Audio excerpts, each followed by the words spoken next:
Couples, today we are going to talk about the skill of listening. Our title is Learn to be a Listener.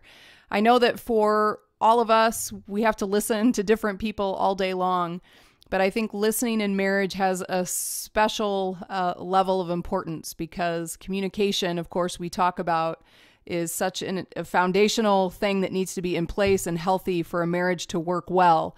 And listening is a major part of that. So let's take a few minutes to unpack this and see how this might be of challenge to all of us today. First, I thought it would be good to just highlight what does it mean to be a good listener? For those of you out there, if you want to call yourself, I'm a great listener, here's some qualities that should be in your life then. That you are patient in letting your spouse speak. A good listener definitely is a patient person.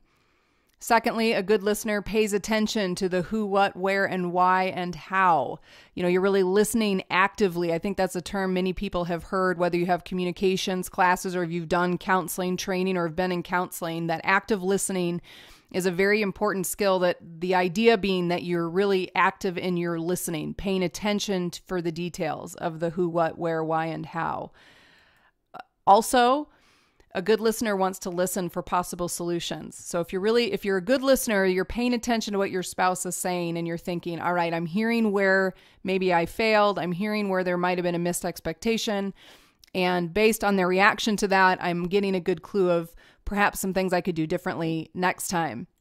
Okay, well, it wouldn't be a good discussion, right, if we didn't take a few minutes to talk about the bad listeners out there. So for those of you that maybe would say, well, listening is maybe not the best skill that I have, or maybe some of you are living in denial of your listening skills. So let's talk about a bad listener for a second. If you're bad at listening, you are impatient. You're not really a very patient person. If you're a bad listener, you are formulating your next thought instead of really listening. So to the opposite of the second point of a good listener, instead of paying attention actively to, the details of what your spouse is communicating, you're actually in your own head formulating how you're going to discount what your spouse is saying or prove them wrong, and you're not really paying any attention to what they're saying. And then a bad listener is also on the defensive, looking for fault elsewhere. Bad listeners they come from a position of they are defensive and they are determined to prove their spouse wrong. So those are not good qualities for good listening.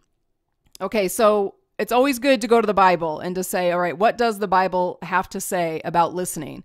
Well, we can look in James chapter 1, verse 19, and it says, "Know this, my beloved brothers, let every person be quick to hear, slow to speak, and slow to anger."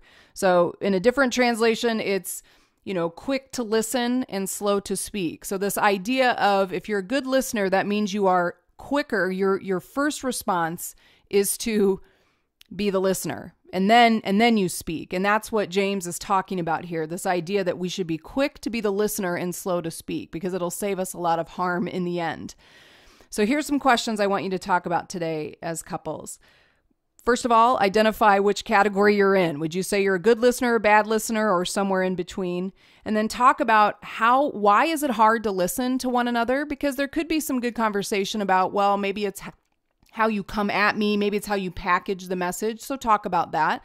But at the end of the day, this is about each of you making a decision that says, I am going to make the choice to be a good listener, which means I'm going to be quick to the listening role and slow to the speaking role.